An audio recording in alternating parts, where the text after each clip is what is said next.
प्यारे छात्रों, आज मैं इस चैनल ज्ञानालय चैनल के माध्यम से आपसे जुड़ा हूँ।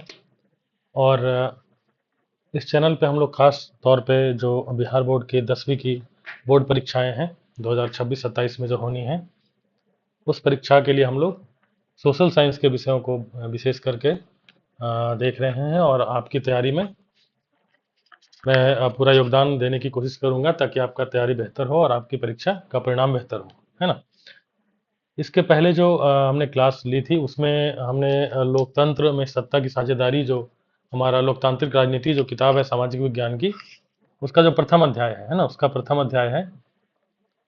प्रथम अध्याय जो है लोकतंत्र में सत्ता की साझेदारी, उसका ये पार्ट 2 वीडियो है। और हमने इसके लिए पहले भी एक पार्ट 1 वीडियो बनाया हुआ है।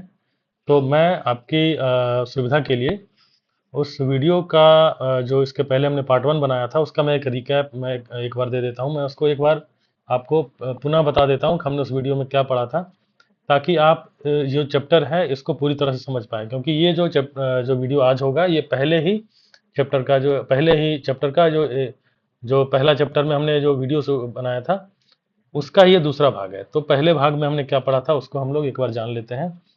तो चलिए शुरू करते हैं। आप जैसा कि जानते हैं, इस चैप्टर में जो पहला वीडियो था उसमें हमने बात की थी सत्ता की साझेदारी, है ना, लोकतंत्र में सत्ता की साझेदारी। तो सबसे पहले हमने ये तय किया था कि इस अध्याय में हम लोग क्या क्या जानेंगे, है ना। तो हमने ये पहले ही लिख के रखा था आपके लिए कि इस अध्याय में हम क्या क्या जानेंगे। तो सबसे पहले हम जानेंगे शीर्षक को। हमने सबसे पहले क्या समझा था, शीर्षक को। शीर्षक क्या हमारा है, लोकतंत्र में सत्ता की साझेदारी। और मैंने पिछली वीडियो में भी आपको बताया था कि मुझे अंदाजा है कि आप लोग लोकतंत्र को जानते होंगे, लोकतंत्र को समझते होंगे। फिर भी मैं आपको एक बार एकदम शॉर्ट में बता देता हूँ, सिंपल वर्ड शब्द में, कि लोकतंत्र क्या होता है। लोकतंत्र जो है लोगों का शासन है, कुछ नहीं है, लोगों का शासन है। लोग कैसे शासन करते हैं, लोग यानी जनता। जनता जो हम लोग हैं, प्रजा है, जनता है, ये हम लोगों का शासन है। कैसे करते हैं, चुनाव के माध्यम से। हम लोग जो है चुनाव जब होता है उसमें अपने प्रतिनिधि को चुनते हैं, है ना। आपने देखा होगा आपके ग्रामीण स्तर पे भी मुखिया का चुनाव होता है, सरपंच का चुनाव होता है, इसी तरह से विधायक का चुनाव होता है और सांसद का चुनाव होता है। ये हमारे जनप्रतिनिधि हैं, ये हमारे क्या हैं, जनप्रतिनिधि हैं। और इनका चुनाव करके हम भेजते हैं, ठीक है। कहाँ भेजते हैं, सत्ता में। ये जो देखिए शब्द है सत्ता। सत्ता क्या होती है, सत्ता जो है वो सत्ता जो है वो निर्णय लेने की और शासन चलाने की शक्ति है। निर्णय लेने की और शासन चलाने की शक्ति। किस तरह के निर्णय, वैसे निर्णय जो हमारे देश में नीतिगत है। नीति जो बनाने की जो शक्ति है वो सत्ता को होती है। निर्णय लेने की जो शक्ति है वो सत्ता को होती है कि देश में क्या निर्णय होंगे, किस तरह से जन भागीदारी के लिए काम होगा, है ना। तो आपने लोकतंत्र को समझा, सत्ता को समझा, और अब है ये सत्ता जो है, चूंकि आपको पता है कि ये शक्ति है, पावर है देश चलाने की, तो क्या इसमें साझेदारी होनी चाहिए, किसकी, इसमें क्या सभी वर्गों की साझेदारी होनी चाहिए। जो हमारे अलग अलग देश में जो विविधता है, जो भिन्नता है, अलग अलग समूह, धर्म के आधार पे, जाति के आधार पे बटे हुए हैं, है ना। क्या इन सबों को हमें साझेदारी करके शामिल करना आवश्यक है सत्ता में। अगर आवश्यक है तो क्यों, और नहीं आवश्यक है तो उसका क्या परिणाम होगा। अगर क्योंकि आवश्यक तो है, इसको हम लोग पिछले वीडियो में ही हमने देखा था कि जो दो देश हैं, एक देश बेल्जियम है और दूसरा श्रीलंका है ना। एक देश बेल्जियम है और दूसरा श्रीलंका है। इन दोनों देशों के उदाहरण के साथ हमने समझा था। अभी मैं आपको पिछले वीडियो की बात बता रहा हूँ, पार्ट 1 जो हमारा वीडियो था उसकी बात बता रहा हूँ। जल्दी से देख लेते हैं एक बार कि इस जो पुराना वीडियो था उसमें हमने क्या क्या समझा था। सत्ता की साझेदारी को समझा था, क्या है सत्ता में सभी को शामिल करना, सत्ता की साझेदारी कहलाएगा। क्या लोकतंत्र में सत्ता बांटना आवश्यक है। यहाँ पे बांटने का अर्थ क्या है, सकारात्मक है, ये सकारात्मक है, ये नकारात्मक नहीं है। बांटना यहाँ पे क्या है, अच्छी बात है। हमेशा शेयरिंग वो हमें करना चाहिए, ये हमें बचपन से सिखाया गया है। तो लोकतंत्र में सत्ता को बांटना आवश्यक है, क्यों, ये हमने देखा श्रीलंका और बेल्जियम के उदाहरण से। अभी मैं फिर से एक बार चर्चा करूंगा आपके साथ। बेल्जियम में भाषाई समस्या का समाधान कैसे किया, ये हमने देखा था। अभी फिर से आपको बता दूंगा, श्रीलंका में भाषा के आधार पर भेदभाव क्यों हुआ, क्या परेशानी हुई, और सत्ता में साझेदारी के विभिन्न रूप। भारत के संदर्भ में हम इसको समझेंगे कि किस तरह से सभी लोगों को शामिल करना और कौन कौन से समूह हैं, है ना। ये हमने पिछले अध्याय में ये सब समझा था। मैं आपको जल्दी से एक बार बेल्जियम और श्रीलंका का उदाहरण बता दूं ताकि आप समझ पाएं कि सत्ता की साझेदारी क्यों आवश्यक है। यहाँ पे जो है दो देश थे, बेल्जियम और श्रीलंका। बेल्जियम में जो स्थिति थी वहाँ पे क्या थी कि यहाँ पे 3 तरह के भाषा बोलने वाले लोग थे। जो डच भाषा बोलते थे वो 59% लोग थे, है ना। जो 59% लोग थे ये डच भाषा का प्रयोग करते थे। इन्हें फ्लेमिश क्षेत्र कहा जाता था, ये पीला वाला भाग जो आप देख रहे हैं ना। और दूसरा जो एक 40% फ्रेंच बोलने वाले लोग थे। कौन सी भाषा? फ्रेंच भाषा बोलने वाले लोग थे। संख्या इनकी भी कम नहीं थी, 40% संख्या इनकी थी। ये बालून क्षेत्र के, ये ग्रीन वाला क्षेत्र। और 1% जो है ये जर्मन भाषा का क्षेत्र है, यहाँ पे छोटा सा। ये 3 भाषा है। अब आपको पता है कि जहाँ पे जो ज़्यादा जिस भाषा को बोला जाता है वो एक तरीके से बहुसंख्यक लोग हो गए, है ना। तो डच भाषा बोलने वाले लोग क्या हो गए? बहुसंख्यक हो गए। फ्रेंच भाषा बोलने वाले या जर्मन भाषा बोलने वाले अल्पसंख्यक हो गए। अब यहाँ पे क्या हुआ कि जो फ्रेंच भाषा थी उसको बराबर का अधिकार नहीं मिल रहा था। तो सोचिए जर्मन का क्या हालत होगा, क्योंकि 1% थे वो लोग। तो सरकारी कामकाज और निर्णय में जो है एक समुदाय एक भाषा का प्रभाव ज्यादा हो गया और दूसरे समुदाय को मौका कम मिलता था, है ना। अब जो ये दोनों भाषा, खास करके फ्रेंच भाषा के लोग थे, इन्होंने कहा कि हमें भी बराबरी का अधिकार चाहिए, भेदभाव हो रहा है, हमें इसको बंद करना है। इससे दोनों समुदायों के बीच क्या हुआ? तनाव और असंतोष में वृद्धि हुई, संघर्ष की स्थिति बन गई। क्योंकि दोनों भाषा के क्षेत्र के लोग जो हैं, जो दोनों भाषा के लोग थे, आपस में टकराव की स्थिति में थे, है ना। परिणाम क्या हुआ कि यदि समस्या का समाधान नहीं होता तो देश की एकता और शांति खतरे में पड़ सकती थी। क्योंकि जो बड़ा क्षेत्र है, बड़ा आबादी वाला क्षेत्र है, 59% और 40% आपस में टकरा रहा था, है ना। और 1% तो बेचारा उसमें शामिल था ही। तो अब इस स्थिति को बेल्जियम ने संभाला कैसे? बेल्जियम ने संभाला सत्ता की साझेदारी के तहत। क्या किया उसने? बेल्जियम ने सत्ता की साझेदारी की। एकदम गौर कीजिएगा इस बात पे। केंद्र सरकार में बराबर का प्रतिनिधित्व दिया गया। डच और फ्रांसीसी, जो डच और फ्रेंच दोनों भाषा के लोग थे, इनके मंत्रियों की संख्या लगभग बराबर रखी गई। एकदम देखिए बराबर रखी गई, सत्ता की साझेदारी की गई है, लोगों को शामिल किया गया, शक्तियों का बंटवारा किया गया। केंद्र सरकार की कुछ शक्तियां राज्य सरकार को दी गई, यानी सत्ता को विभिन्न स्तरों पर बांटा गया। यही तो है विकेंद्रीकरण, यही साझेदारी है कि बांटना। और क्या हो गया?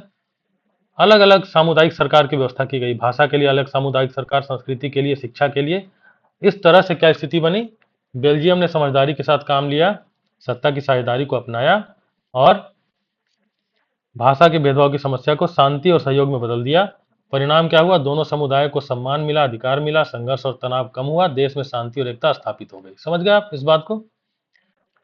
लोकतंत्र में सभी भाषाओं, सभी समुदायों और सभी क्षेत्र में सत्ता को भागीदारी मिलनी चाहिए। यही सत्ता की साझेदारी है और यही सच्चे लोकतंत्र की पहचान है। ये बेल्जियम का उदाहरण। अब हम चलते हैं श्रीलंका पे। श्रीलंका पे क्या है? श्रीलंका में भी जो है दो भाषा बोलने वाले लोग हैं। ये आप पीला वाला क्षेत्र देख रहे हैं यहाँ पे, है ना। ये जो पीला वाला क्षेत्र आप देख रहे हैं, ये वाला एरिया सिंगला बहुसंख्यक आबादी है। और ये जो आप देख रहे हैं बैंगनी कलर में, ये तमिल अल्पसंख्यक भाषा वाले हैं। यानी यहाँ पे भी दो भाषा में टकराव है और इनमें सामाजिक टकराव भी था, है ना।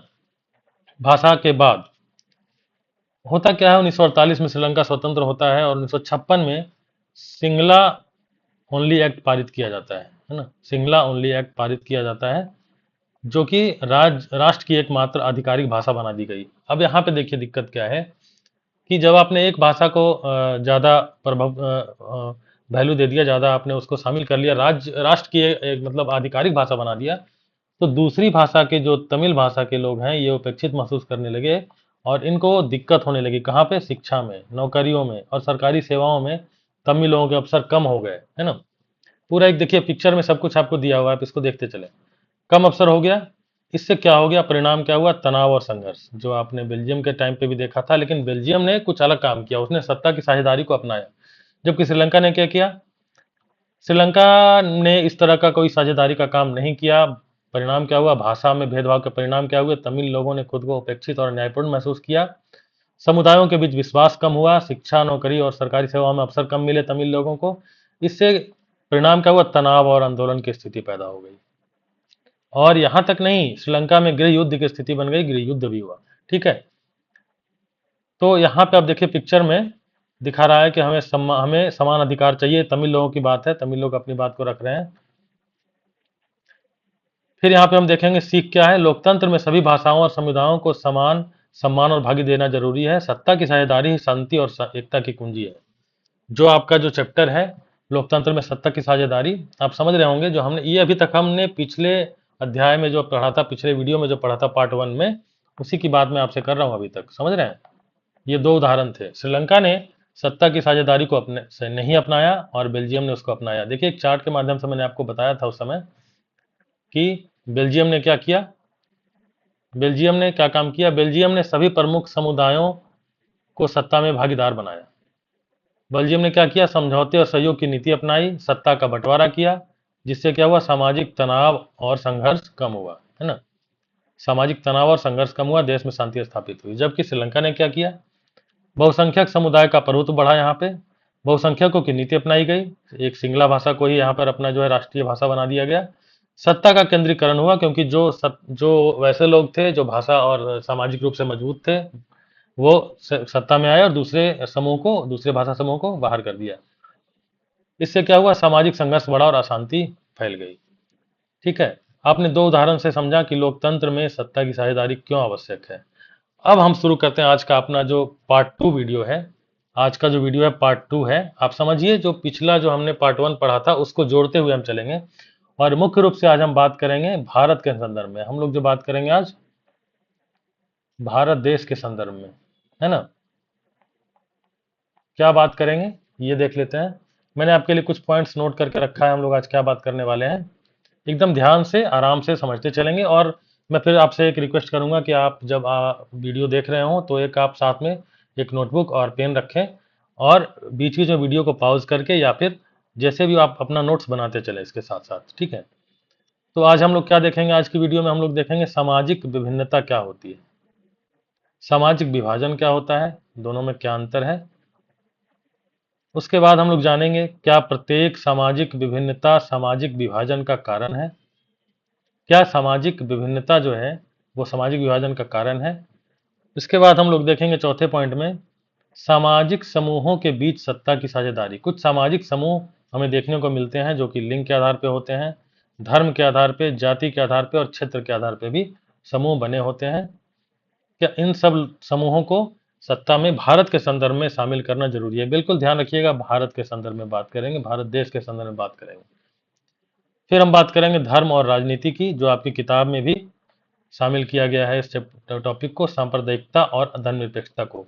आपकी किताब जो है, जो चैप्टर 1 है, मैं आपको दिखा दूं इसमें कि धर्म और राजनीति की भी बात की गई है। आपको जल्दी से दिखा देता हूँ एक बार किताब, क्योंकि आपको इसी किताब के भरोसे पढ़ना है, इसी किताब की तैयारी करनी है। बोर्ड में इसी से पेपर में परीक्षा में सवाल आएंगे, है ना? यही चैप्टर का नाम है। लोकतंत्र में द्वंद्ववाद की भी बात करेंगे हम, मैं आपको तुरंत बताऊंगा इसके बाद। और यहाँ पे जो है बात करेंगे, आपका जो टॉपिक मैंने लिख के दिया है मैं एक बार दिखा दूं आपको वहाँ पे, सामाजिक व्यवस्था में सामाजिक विभाजन। ये आपकी किताब में है, देखिए मैं आपको बिल्कुल किताब से लेके चल रहा हूँ। मैंने देखा कई वीडियो बनाते हैं लोग और उसमें वो दावा करते हैं कि हम बिहार बोर्ड के टेक्स्ट बुक को फॉलो कर रहे हैं, लेकिन वो टेक्स्ट बुक जो है वो एनसीईआरटी की या फिर कई अलग स्टेट की फॉलो कर लेते हैं। तो मैं एनसीईआरटी के लिए अलग से वीडियो बनाने की कोशिश करूंगा, लेकिन अभी जो मैं वीडियो बना रहा हूँ बिल्कुल बिहार बोर्ड के लिए स्पेशल है। तो आप ये देखिए, सामाजिक विभाजन की बात की गई है, ये हमने टॉपिक में शामिल किया है। सामाजिक भेदभाव विविधता की उत्पत्ति की बात करेंगे, है ना? सामाजिक विभिन्नता और सामाजिक विभाजन में अंतर, देखिए आपकी किताब में दिया हुआ है, मैंने यहीं से टॉपिक उठाया है, इसकी बात कर रहे हैं हम, है ना? देखिए मैंने यहाँ पे लिख रखा है जो आपके लिखित नोट्स में, सामाजिक विभिन्नता सामाजिक विभाजन, है ना?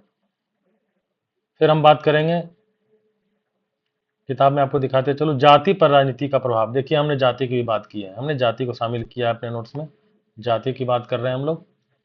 और फिर हम देखेंगे सामाजिक विभाजन के 3 निर्धारक तत्व हैं, उसकी बात करेंगे, है ना?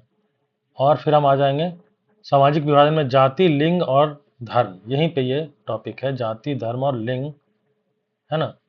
इसका इंपॉर्टेंस है, मैं आपको दिखा दूं एक बार। धर्म की भी बात आपके चैप्टर में की गई है, राजनीति और धर्म किस तरह से जुड़े हुए हैं। राजनीति में जाति, ये भी हम लोग बात करेंगे। और धर्म, सांप्रदायिकता और राजनीति, ये जो महत्वपूर्ण टॉपिक है यहाँ पे है, धर्म, राजनीति और सांप्रदायिकता। ठीक है, तो मैंने आपको बुक इसलिए दिखाया कि आप देखिए कि आपके बिल्कुल अध्याय से जुड़ा हुआ है। ठीक है, अब हम लोग शुरू करते हैं, शुरू से एक एक टॉपिक को समझना। सबसे पहले हम लोग समझेंगे सामाजिक विभिन्नता क्या है ना। सामाजिक विभिन्नता क्या है? तो सामाजिक विभिन्नता जो है उसको हम लोग देखने के लिए मैंने आपके लिए कुछ नोट्स बनाया है। मैं आपको इसको डिस्क्राइब करता चलूंगा, समझाता चलूंगा, आप लोग ध्यान से सुनिए और नोट करते रहिए अपनी कॉपी में। सामाजिक विभिन्नता क्या है? समाज में रहने वाले सभी लोग बिल्कुल एक जैसे नहीं होते, उनमें कुछ अंतर पाया जाता है। ठीक है, ये अंतर जो है यही सामाजिक विभिन्नता है।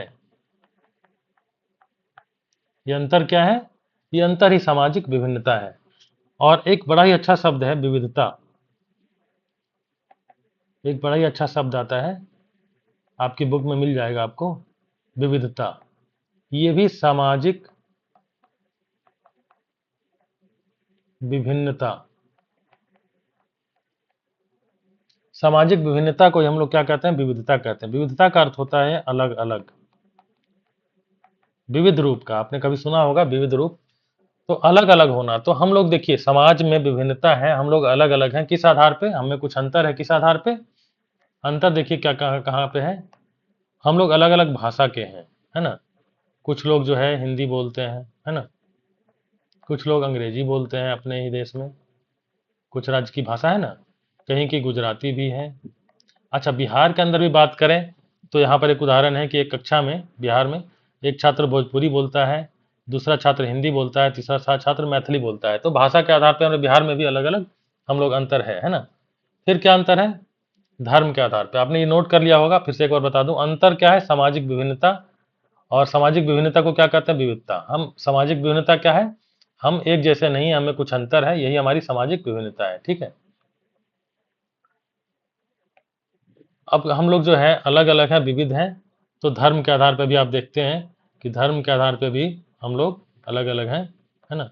कुछ हिंदू धर्म के लोग हैं, कुछ मुस्लिम धर्म के लोग हैं, है ना, कुछ सिख धर्म के लोग हैं और कुछ ईसाई धर्म के लोग हैं। ठीक, क्षेत्र के आधार पर भी हम बटे हुए हैं, हिंदी भाषी क्षेत्र, गुजराती भाषा क्षेत्र में जो है एक खास क्षेत्र जहाँ पे हम रहते हैं, और उस क्षेत्र की हमारी जो है अपना एक रहन सहन हो जाता है, उसका प्रभाव हमारे ऊपर पड़ता है। आर्थिक स्थिति पे भी हम अलग अलग हैं, कुछ अमीर वर्ग के लोग हैं, कुछ मध्यम वर्गीय हैं, जो ना तो बहुत अमीर है ना वो तो बहुत गरीब हैं, और एक जो समूह है वो गरीब लोग का है। लिंग के आधार पे हम स्त्री और पुरुष में बटे हुए हैं, है ना, स्त्री और पुरुष। और एक थर्ड जेंडर भी है, जिनकी संख्या हालांकि कम है, लेकिन उनका भी प्रतिनिधित्व होना चाहिए। ठीक है, अब मैं आपको बताता हूँ संस्कृति। संस्कृति थोड़ा सा आप लोग समझ लीजिए क्या है। संस्कृति के आधार पर हम लोग कैसे अलग हैं, संस्कृति के आधार पर हम लोग किस तरह से अलग हैं, अभी देखते हैं। संस्कृति क्या होती है? संस्कृति को आप इस तरह से समझिए कि संस्कृति का अर्थ होता है हमारा रहन सहन का तरीका, हमारा खान पान, है ना, हमारे त्योहार, है ना, हमारी परंपरा, जो हमारे पुरानी परंपरा है, इन सब को मिलकर संस्कृति का निर्माण होता है। आप देखेंगे कि हम समाज में रहन सहन के आधार पे पहनावा, है ना, पहनावा भी हमारा अलग होता है। कहीं पे धोती कुर्ता पहना जाता है, कहीं पे कुर्ता पैजामा पहना जाता है ना। तो रहन सहन के आधार पे, पहनावा के आधार पे, खान पान के आधार पे, त्योहार और परंपरा के आधार पे हमारी संस्कृति बनती है। सब मिला के क्या बनती है? ये सब मिला करके संस्कृति बनती है। तो आप देखिए कि बड़े अंतर हैं हमारे भारत में, और संस्कृति के आधार पे हम लोग अलग अलग हैं। तो अभी तक हमने क्या समझा? सामाजिक विभिन्नता को समझा। सामाजिक विभिन्नता क्या है? कि समाज में रहने वाले लोग बिल्कुल एक जैसे नहीं हैं, विभिन्न हैं, हम में अंतर पाया जाता है। ठीक, इसे विविधता भी कहते हैं। अब हम आते हैं अपने नेक्स्ट टॉपिक पे, जो हमारा नेक्स्ट टॉपिक क्या है? सामाजिक विभाजन। ठीक है, सामाजिक विभिन्नता को समझ लिया, अब हम चलते हैं सामाजिक विभाजन की ओर। विभाजन क्या है? विभाजन का अर्थ क्या होता है? आपने पढ़ा होगा। विभाजन मतलब क्या होता है? बंटना, है ना, या बांट देना या बट जाना, है ना।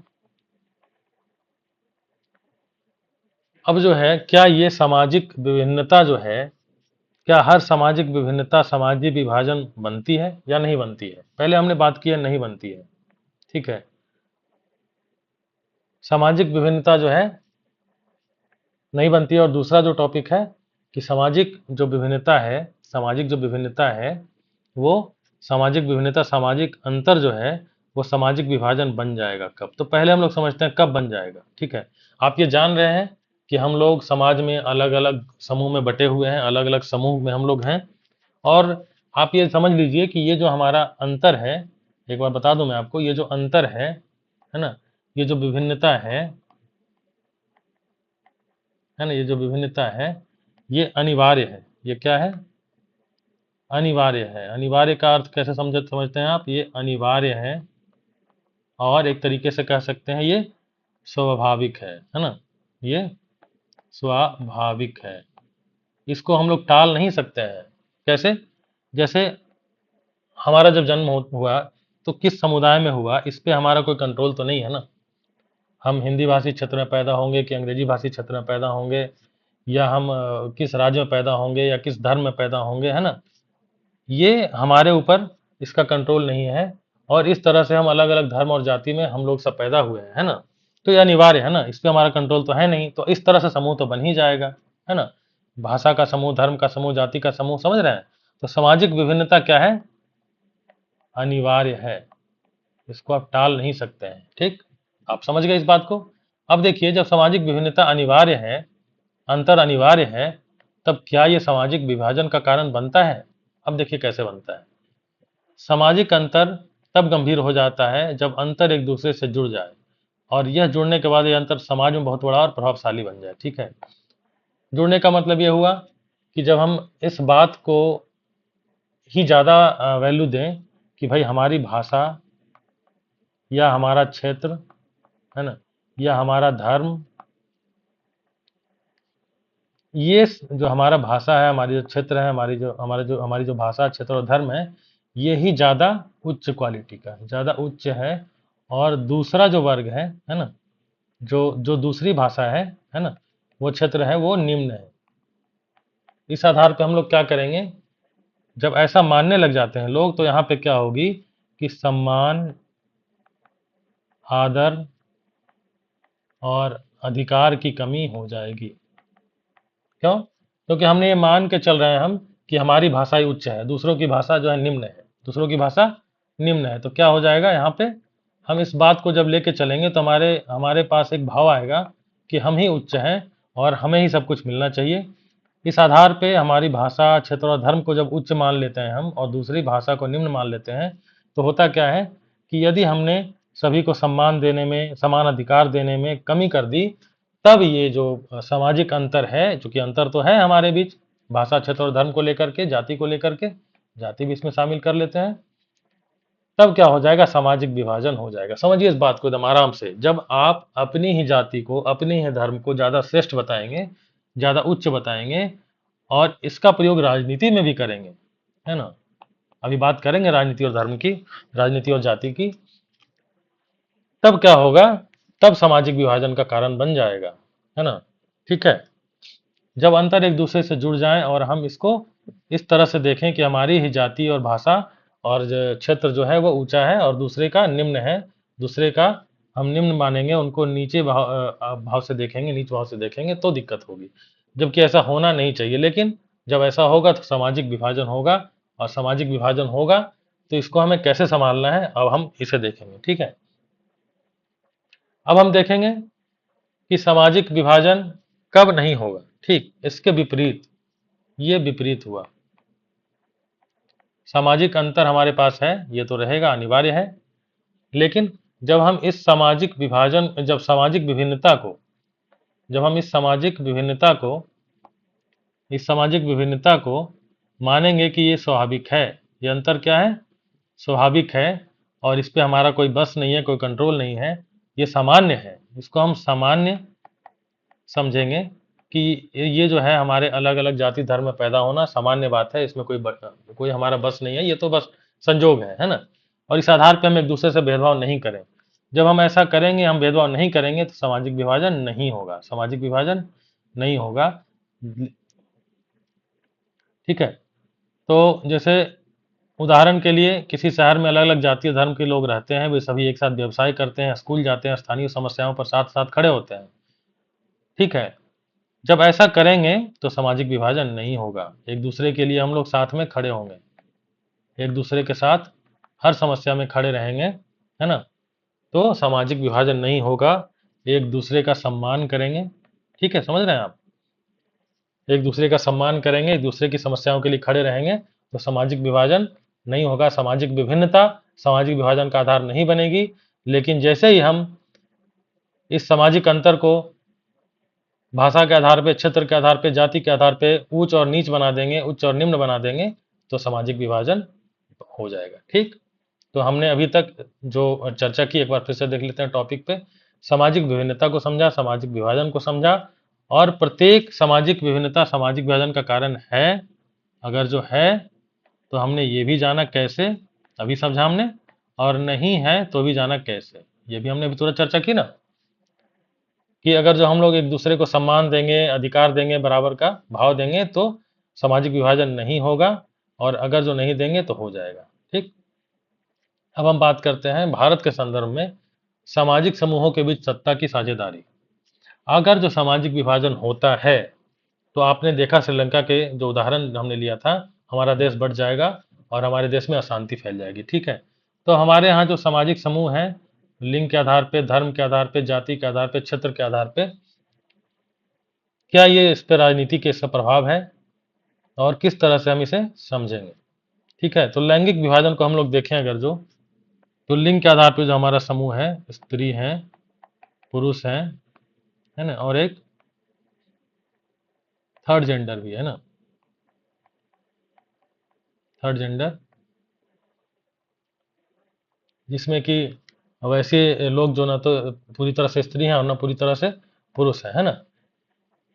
तो क्या लैंगिक विभाजन जो है, लैंगिक विभाजन जब हम बात करते हैं, तो हमारा स्त्री और पुरुष होना जैविक अंतर तो है, जैविक आधार पे तो अंतर अनिवार्य है। ये उसी तरह से है जैसे सामाजिक विभिन्नता है ना, समझ रहे हैं आप। तो जैविक अंतर तो होगा, हम तो स्त्री पुरुष में हमारा जन्म हुआ है, या थर्ड जेंडर में कुछ लोगों का जन्म हुआ है, तो वो जैविक अंतर है। लेकिन इसको जब हम लोग इस जैविक अंतर को सामाजिक भूमिका में अंतर करेंगे, क्या हो जाएगा। यह उस सामाजिक व्यवस्था से जुड़ा है जिसमें समाज स्त्री और पुरुषों के लिए अलग अलग भूमिकाएं तय करता है और कई बार महिलाओं को असमान अवसर देता है। क्या होता है, सामाजिक भूमिका में अंतर कैसे समझिए, जैसे स्त्री हैं, पुरुष हैं, तो स्त्री को कहा जाएगा कि भाई आप घर का कामकाज करें, आपको बाहर जाना अलाउड नहीं है। जबकि पुरुष को कहेंगे कि आप भाई घर में नहीं रह सकते हैं, घर में रहेंगे तो आपकी जो है आपके जो अस्तित्व पर सवाल उठेगा कि ये तो घर में ही रहने वाला व्यक्ति, इसको बाहर ही रहना है ना, बाहर ही रहना है, इसको सारा काम बाहर का करना है, और यहाँ तक कि घर और महिलाओं की सुरक्षा, महिलाओं की सुरक्षा, है ना, इस तरह की भूमिका में हमने बांध दिया है। हमने इस तरह की भूमिका में बांधते हुए, और सबसे बड़ी बात जो है वो राजनीतिक अंतर, शुरू से हमने जो है महिलाओं को कम भागीदारी दी है ना। यहाँ कहाँ पे असमानता है, आप एक बार फिर से देख लीजिए। लैंगिक आधार पे शिक्षा में असमानता है, महिलाओं को कम पढ़ने की हमें मौके देते हैं। रोजगार में असमानता है, रोजगार में भी देखते हैं कि कुछ रोजगार महिलाएं नहीं करेंगी, कुछ रोजगार पुरुष ही करेंगे। ऐसा जैसे आपने देखा होगा, कई तरह के रोजगार हैं, नौकरियां हैं। वेतन में भी अंतर कई बार होता है कि भाई खास करके प्राइवेट सेक्टर में, कि वेतन में अंतर, महिलाएं भी वही काम करेंगी तो उनको वेतन कम मिलेगा। घरेलू कार्य का असमान बोझ मिलता है उन्हें, और राजनीति में कम प्रतिनिधित्व। जो हमारा मुख्य मुद्दा आज का है वो क्या है, राजनीति में कम प्रतिनिधित्व है। इसको जो है हम लोग कैसे दूर करेंगे। ठीक। इसका क्या, अगर जो देखिए क्या है कि आप जान रहे हैं कि महिला और पुरुषों की जो आबादी है लगभग लगभग 50% पुरुष और 50% महिलाएं हैं लगभग। तो जब हमारे देख रहे हैं कि संख्या दोनों की लगभग समान है, तब ये अंतर नहीं होना चाहिए। ठीक है, लोकतंत्र में केवल पुरुषों की आवाज पर्याप्त नहीं है, महिलाएं भी समाज की लगभग आधी आबादी हैं, इसीलिए राजनीतिक संस्थाओं में उनकी भागीदारी महत्वपूर्ण है। ठीक, इसको देखते हुए जो हमारा बिहार है, बिहार में खास करके क्या किया गया है, पंचायती राज व्यवस्था में, इसको मैं अभी यहाँ पर डिलीट कर देता हूँ। बिहार में पंचायती राज व्यवस्था में जो हमारा पंचायत का चुनाव होता है ना, जिसमें मुखिया सरपंच वगैरह चुने जाते हैं, पंचायती राज व्यवस्था में महिलाओं के लिए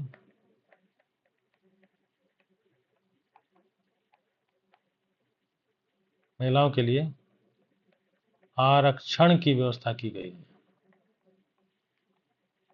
आरक्षण की व्यवस्था की गई है। अब देखिए, यह आरक्षण की जो व्यवस्था है वो एक तरीके से किसकी ओर हमें लेके जा रही है, सत्ता की साझेदारी। नहीं, हमने महिलाओं को भी सत्ता में साझेदार बनाने की कोशिश की है। कैसे? पंचायती राज व्यवस्था में आरक्षण दे करके, है ना। समझे? तो हमने समझ लिया लैंगिक आधार पे हम अलग अलग हैं और लैंगिक आधार पे हमें साझेदारी करने की आवश्यकता है, ताकि हमारा जो देश है वो आगे बढ़ सके। अब बात होती है जाति की। क्या चुनाव केवल जाति से तय होते हैं? देखिए, बिहार के दृष्टिकोण से मैं बात करूंगा तो मुझे ये कहना होगा कि बिहार में जो है अभी तक जाति का असर है। अभी तक जाति का असर हमें चुनावों में देखने को मिलता है। ठीक, लेकिन अगर जो यहाँ मतदाता हैं वो जाति के साथ साथ कई अन्य चीज़ों को देखें, कई अन्य बातों पर विचार करें, तो चुनाव में जाति का प्रभाव धीरे धीरे कम होता दिखेगा और जो साझेदारी है और अन्य जातियों की वो बढ़ेगी। जैसे उम्मीदवार किस तरह का है, क्या उम्मीदवार हमारे जो है सिर्फ हमारी जाति का हम देखते हैं, या फिर हम ये भी देखते हैं कि हमारा उम्मीदवार शिक्षित है ना, शिक्षित है कि नहीं, संवेदनशील है कि नहीं, संवेदनशील है कि नहीं हमारे मुद्दों को लेकर के। क्या जो राजनीतिक दल जिसको हम लोग जाति के आधार पर अगर चुन रहे हैं, क्या वो राजनीतिक दल सिर्फ जाति के आधार पर हम चुनेंगे, या फिर हम उसके लिए ये भी देखेंगे कि राजनीतिक दल हमारे देश के लिए काम कर रहे हैं कि नहीं कर रहे हैं, क्या वो देश के विकास के लिए काम कर रहे हैं, क्या वे रोजगार के अवसर पर काम कर रहे हैं, क्या वो शिक्षा के लिए काम कर रहे हैं, क्या स्थानीय समस्याओं के लिए काम कर रहे हैं। अगर जो हम एक मतदाता के रूप में इन सब बातों को देखें तो चुनाव केवल जाति से तय नहीं होंगे। जाति राजनीति को प्रभावित करती है, लेकिन राजनीति केवल जाति से नहीं होगी। तो हमें श्योर देखना है कि हमें जातिगत न होकर के हमें सत्ता में साझेदारी को अपनाना है। सत्ता में साझेदारी को अपनाना ये कब होगा? जब हम सभी जातियों को मौका देंगे, है ना। ठीक है, तो समझ गए आप। तो हमने अभी जो बात की वो सामाजिक समूहों के बीच सत्ता की साझेदारी, लिंग के आधार पर हमने बात किया, जाति के आधार पर हमने बात किया। अब हम आएंगे धर्म के आधार पे, है ना। अब धर्म की बात करेंगे, चूंकि आपके किताब में मैंने दिखाया है, आपको पहले भी ये टॉपिक है ना। तब हम बात करेंगे धर्म की। ठीक, देखते हैं।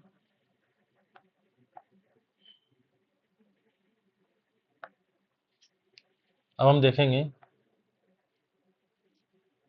धर्म और राजनीति। तो अब हम जब देखते हैं धर्म का राजनीति से क्या लेना देना है, क्या संबंध है ना, धर्म का राजनीति से क्या संबंध है, और हम ये देखेंगे कि धर्म से जुड़ा हुआ है सांप्रदायिकता, कैसे देखते हैं अभी। देखिए, चूंकि हमारे देश में धर्म जो है एक बड़ा ही महत्वपूर्ण मुद्दा है ना।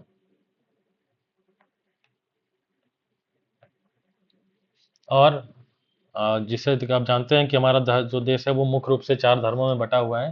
तो आप ये मान के नहीं चल सकते हैं कि राजनीति में धर्म का असर नहीं होगा, है ना। लेकिन हमें समझना ये है कि धर्म और राजनीति का संबंध कब नकारात्मक होगा और कब सकारात्मक होगा। ठीक है, इसको देखते हैं जरा सा।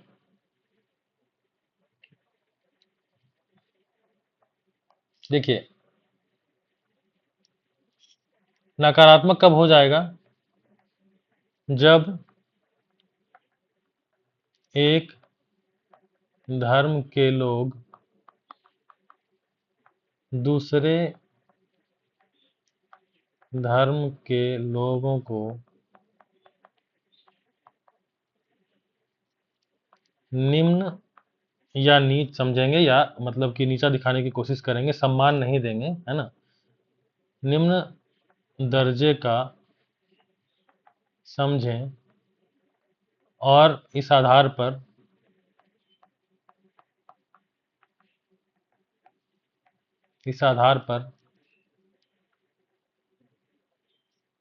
राजनीति में धार्मिक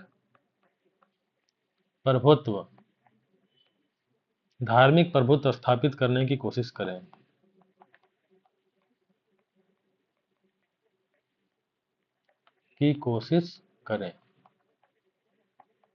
ठीक है, तो जब भारत में जो धर्म के अलग अलग धर्म के लोग हैं, अगर जो कोई एक धर्म दूसरे को निम्न दर्जे का समझे, है ना, निम्न दर्जे का समझे, या फिर ये कोशिश करे कि राजनीति में धार्मिक प्रभुत्व स्थापित करने की कोशिश करे, यानी कि एक धर्म के आधार पे लोगों को बांटने की कोशिश करे, है ना, धर्म के आधार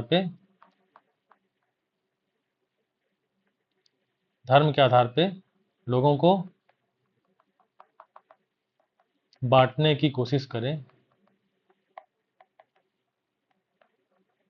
तो क्या होगा, तब हमारा जो है राजनीति में धर्म का जो प्रभाव होगा नकारात्मक होगा। समझ गए आप इतनी बात को।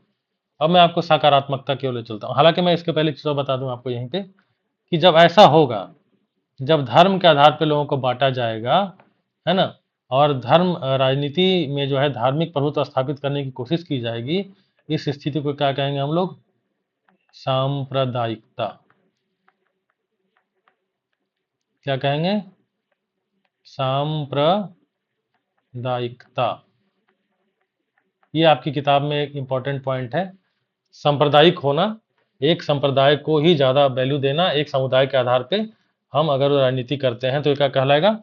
एकदम आसान भाषा में समझिए कि जब एक ही धर्म को राजनीति में स्थापित करने की कोशिश की जाए तो वो क्या कहलाएगा, सांप्रदायिकता कहलाएगा। ठीक है, क्या कहलाएगा, सांप्रदायिकता कहलाएगा। आप नोट कर लीजिए इस बात को, कि जब धर्म के आधार पर राजनीति हो, एक ही धर्म को हम लोग मुख्य रूप से समझें और उसके धार्मिक प्रभुत्व को स्थापित करने की कोशिश करें राजनीति में, तो ये सांप्रदायिकता कहलाएगा। ठीक है, लेकिन अब हमें ऐसा तो करना नहीं है, क्योंकि हमारा देश जो है वो कई धर्मों के बीच बटा हुआ है।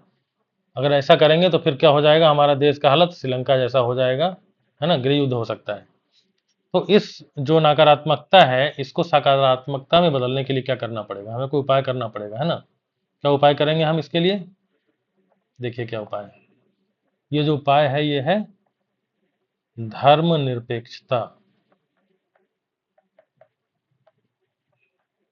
क्या उपाय है इसका, दवाई क्या है, इसकी दवाई है धर्मनिरपेक्षता। सांप्रदायिकता जो है, सांप्रदायिकता, आपने देखा क्या है, राजनीति एक ही धर्म में, एक ही धर्म को राजनीति में स्थापित करने की कोशिश करना और उसी के आधार पर लोगों को बांटना। जहां सांप्रदायिकता है वहीं इसका जो विपरीत है वो धर्मनिरपेक्षता है। यानी धर्म क्या कहेगा, ये पहली बात तो ये सकारात्मक है, सकारात्मक शब्द है, और करता क्या है, ये सभी धर्मों को बराबर मानने की बात करता है, समान मानने की बात करता है ना। ठीक है, जब हम सभी को बराबर मान लेंगे और सभी धर्म को समान अधिकार देने की बात करता है, जैसे हमारा संविधान है, हमारा संविधान क्या है? धर्मनिरपेक्ष है, धर्मनिरपेक्ष संविधान है। हमारा संविधान कहता है कि सभी लोगों को अपना धर्म मानने की आज़ादी है, उसे सम्मान देने की आज़ादी है ना? और भारत देश किसी एक धर्म को ज़्यादा, कह सकते हैं ज़्यादा वैल्यू, या उसको कह सकते हैं कि एक ही धर्म को आगे नहीं बढ़ाएगा, है ना? ये किसी एक धर्म को ज़्यादा प्रश्रय, एक शब्द आता है, प्रश्रय नहीं देगा, है ना? सभी धर्म बराबर हैं। क्या है? सभी धर्म बराबर हैं। भारत के जो संविधान है उसमें किसी एक धर्म को बढ़ावा नहीं दिया गया है। ये धर्मनिरपेक्षता कहलाती है। और किसका उपाय है? सांप्रदायिकता का उपाय है, सांप्रदायिकता को रोकने का। तो आपने समझा कि धर्म और राजनीति एक दूसरे से कैसे जुड़े हुए हैं, कब नकारात्मक प्रभाव होगा, कब सकारात्मक प्रभाव होगा। सांप्रदायिकता क्या है? जब एक ही धर्म को राजनीति में हम स्थापित करने की कोशिश करेंगे। और इसका जो उपाय है वो क्या है? धर्मनिरपेक्षता है। धर्मनिरपेक्षता का क्या अर्थ है? सभी धर्म बराबर है, सभी धर्म को सम्मान देने की बात है। ठीक है, तो इस आधार पे हमने बात की भारत में अलग अलग समुदायों को साझेदारी में शामिल करने की। कहाँ पे? लोकतंत्र में। ठीक है, हमारा जो चैप्टर का मुख्य उद्देश्य क्या था कि सत्ता की साझेदारी को समझना और सत्ता की साझेदारी में सभी को शामिल करना जो अलग अलग समुदाय हैं। और ऐसा हमने भारत में किया भी है। ठीक है, तो अब हम चलते हैं, इसको मैं मिटा देता हूं, आपने नोट कर लिया होगा। मैंने एक ही पॉइंट को कई बार आपको बताने की कोशिश की है ताकि आप आसानी से समझ जाएं, बार बार अलग अलग उदाहरण के साथ।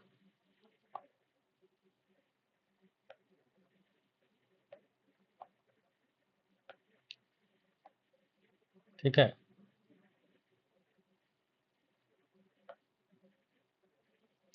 तो एक बार हम लोग क्विक रिवीजन करें अगर जो, तो सत्ता की साझेदारी क्या होती है एक बार समझते हैं। सत्ता की साझेदारी क्या होती है? एक लाइन में, सत्ता में विभिन्न समूहों की भागीदारी ही क्या कहलाएगी? सत्ता की साझेदारी कहलाएगी। ठीक है, सत्ता में विभिन्न समूहों की भागीदारी सत्ता की साझेदारी कहलाएगी। बेल्जियम ने क्या किया? समझौते और साझेदारी का उदाहरण दिया और वहां पे शांति स्थापित हुई। श्रीलंका ने क्या किया? बहुसंख्यकवाद से तनाव उत्पन्न किया और श्रीलंका में गृह युद्ध की स्थिति बनी। सामाजिक विभिन्नता क्या है? लोगों में पाए जाने वाला सामाजिक अंतर ही क्या है? सामाजिक विभिन्नता है। जब सामाजिक अंतर गहरा और राजनीतिक सामाजिक संघर्ष पैदा करने वाला हो तो सामाजिक विभाजन होगा। हमने यहाँ पर फिर से एक बार बता दूं मैं आपको कि अगर जो हम सामाजिक विभिन्नता को सम्मान देंगे, आदर देंगे, अधिकार देंगे सभी लोगों को, तो सामाजिक विभाजन नहीं होगा। ठीक है, सामाजिक न्याय क्या है? वंचित समूहों को उचित अवसर और प्रतिनिधित्व देना। कैसे देते हैं हम लोग? इसमें जो है एक आरक्षण की नीति है, जो हमने देखा कि लैंगिक आधार पे या जाति के आधार पे भारत में इसकी व्यवस्था की गई है। ये सकारात्मक है। ये क्या है? सकारात्मक है। उसके बाद लोकतंत्र शिकायत और मांग रखने का शांतिपूर्ण अवसर देता है। लोकतंत्र में ये अवसर मिलता है कि हम शिकायत और मांग को रख सकते हैं। और तालमेल, विविधता के बीच सहयोग और सहअस्तित्व। हम जानते हैं कि हम अलग अलग, मैंने आपको विविधता बताया था ना, एक शब्द विविधता जो शब्द है यानी सामाजिक अंतर हमारे बीच है, उस अंतर को हम लोग सहयोग की भावना से और सहअस्तित्व की भावना से सभी के अस्तित्व को बराबर ढंग से देखेंगे, है ना? सभी के अस्तित्व को हम लोग स्वीकार करेंगे तो तालमेल बना रहेगा और हमारा देश विकास करेगा, है ना? एक फ्लो चार्ट है, इसको भी देखते हैं। सत्ता की साझेदारी का मूल संदेश क्या है? एक चित्र में अगर समझे फ्लो चार्ट में, समाज में विविधता है, समाज में अंतर है। किस आधार पे? भाषा के आधार पे, धर्म के आधार पे, जाति के आधार पे, क्षेत्र के आधार पे और समुदाय के आधार पे। ये सब जो अलग अलग हैं इनको हम लोग कहते हैं सामाजिक विभिन्नता। क्या कहते हैं इसको? सामाजिक विभिन्नता कहते हैं इसको। क्या ये विभिन्नता संघर्ष का कारण बनेगी? दो है, हाँ भी और नहीं भी। हाँ और नहीं। अगर जो इन विभिन्नता को हम लोग समायोजित करेंगे, यानी कि आपस में शामिल करेंगे, साझेदारी करेंगे, सत्ता में सभी को सामंजस्य बना के चलेंगे, तो हमारा मजबूत होगा लोकतंत्र और कोई भी विभाजन नहीं होगा।